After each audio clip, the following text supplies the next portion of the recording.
नमस्ते विद्यार्थी मित्रों, शुभ सकाळ। आज हम इतिहास परिसर अध्ययन भाग 2 इस विषय का घटक क्रमांक 4 विकासवाद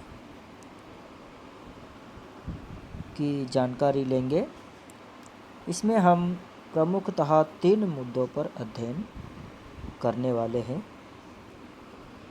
पहला मुद्दा है विकास की अवधारणा, दूसरा मुद्दा है प्राणियों के विकास के चरण, तीसरा मुद्दा है मानव सदृश वानर।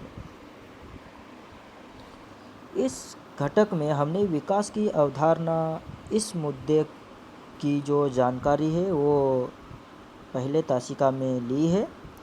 प्राणियों के विकास के चरण इसकी भी हमने आधी जानकारी ली है। आज हम उसके आगे की जानकारी प्राप्त करने वाले हैं। तो प्राणियों के विकास के जो चरण होते हैं वो इस प्रकार होते हैं। यहाँ पर हम देख सकते हैं कि प्राणियों के विकास के चरण यहाँ पर दिए गए हैं। प्राणियों के विकास के चरण ये वाले हैं। तो पहला है अपृष्ठवंशी सजीव। अपृष्ठवंशी सजीव किसे कहते हैं? कि जिनके शरीर में रीढ़ की हड्डी नहीं होती है। जिनके शरीर में रीढ़ की हड्डी नहीं होती है। उदाहरण है जैसे घोंगा। उदाहरण है घोंगा। इन प्राणियों में रीढ़ की हड्डी नहीं होती है। इनको हम अपृष्ठवंशी सजीव कहते हैं। जैसे कि घोंगा का चित्र मैं दिखा देता हूँ, जिनके शरीर में रीढ़ की हड्डी नहीं होती है। ये हम देख सकते हैं कि यहाँ पर ये घोंगा जो है, ये घोंगा है, इसको हम अपृष्ठवंशी सजीव कहेंगे। वे सजीव जिनके शरीर में रीढ़ की हड्डी नहीं होती है, जैसे घोंगा। फिर दूसरा है पृष्ठवंशी सजीव। यहाँ पर हम लोग देख सकते हैं कि पृष्ठवंशी सजीव। पृष्ठवंशी सजीव वो होते हैं जिनके शरीर में रीढ़ की हड्डी होती है, जैसे मछली। जलचर जैसे मछली जो जिनके शरीर में रीढ़ की हड्डी होती है। फिर नेक्स्ट है उभयचर प्राणी। नेक्स्ट है उभयचर प्राणी।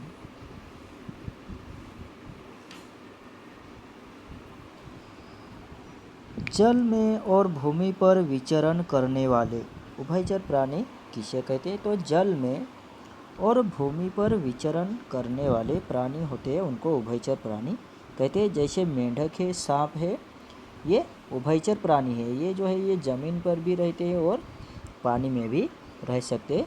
इनको हम उभयचर प्राणी कहते हैं। अगला है रेंगने वाले प्राणी। यहाँ पर देख सकते हैं रेंगने वाले प्राणी ये है। तो रेंगने वाले प्राणी कौन से हो सकते हैं? सांप। सांप जो है, सांप को पाँव न होने की वजह से वो रेंग कर चलते हैं। अगला है सस्तन प्राणी। अगला है सस्तन प्राणी, जो खाया हुआ फिर से मुँह में लाते हैं और फिर से वो चबाते हैं, उनको कहते हैं सस्तन प्राणी। तो जैसे है गाय। गाय जो है ये एक सस्तन प्राणी है।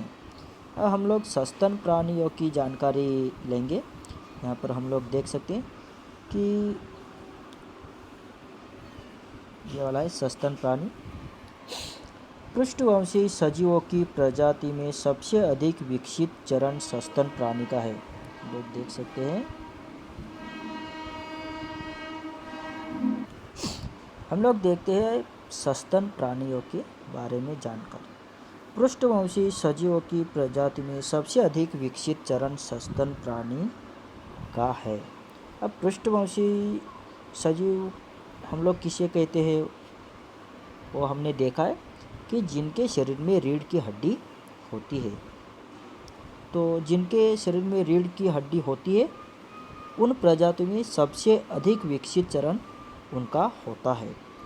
गर्भ में शिशु की पूर्ण वृद्धि होने पर माँ का उस शिशु को जन्म देना और जन्म के बाद उस शिशु का कुछ समय तक माँ से स्तनपान द्वारा पोषण होना, ये अधिकांश सस्तन प्राणियों की महत्वपूर्ण विशेषताएं हैं। हम लोग देख सकते हैं कि सस्तन प्राणियों की विशेषताएं कौन सी है। तो जो सस्तन प्राणी है वो क्या करते हैं कि गर्भ में शिशु की पूर्ण वृद्धि यानी पूरी वाढ़ होने के बाद वो छोटे शिशु को जन्म देते हैं। फिर जन्म देने के बाद उस शिशु का कुछ समय तक माँ से स्तनपान द्वारा पोषण होता है और ये अधिकांश सस्तन प्राणियों की महत्वपूर्ण विशेषताएं होती है कि जो सस्तन प्राणी है वो अपने शिशु को जन्म देते हैं, फिर उसके बाद जन्म देने के बाद वो स्तनपान करते हैं, ये उनकी विशेषताएं होती है।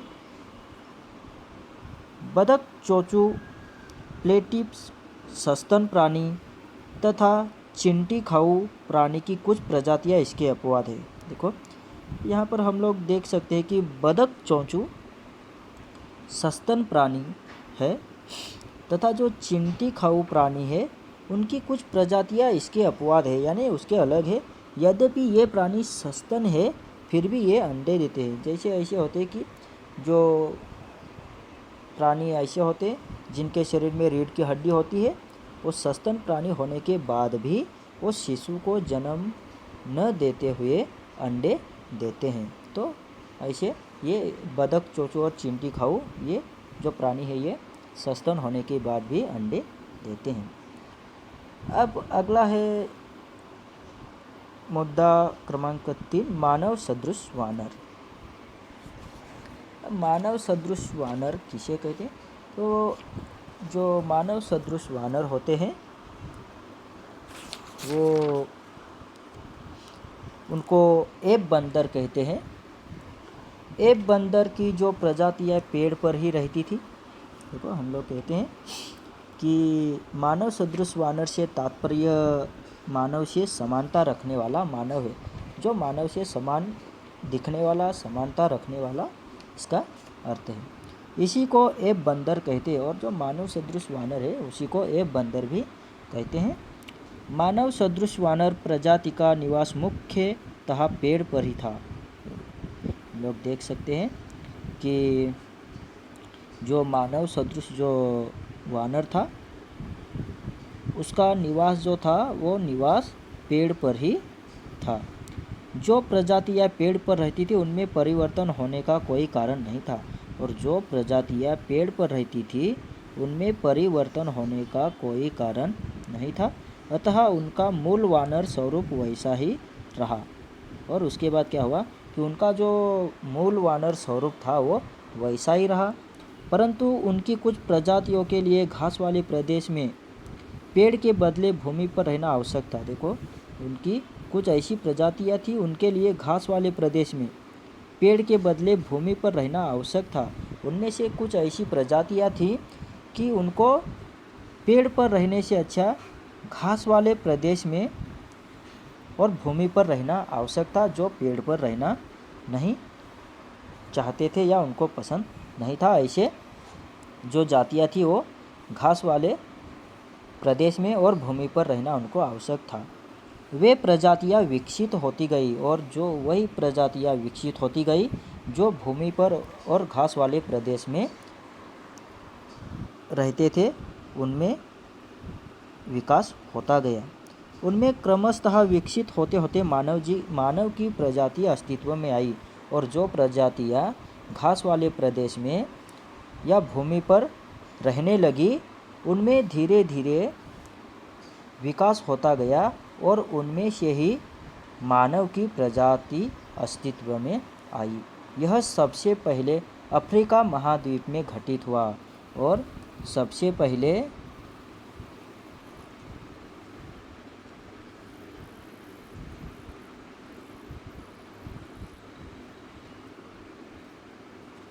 देखो हम लोग ये पढ़ रहे कि उन प्रजातियों का विकास हुआ जो प्रजातियां घास वाले प्रदेश में रहने लगे, पेड़ के बदले घास वाले प्रदेश में रहने लगे, उन प्रजातियों का विकास होता गया।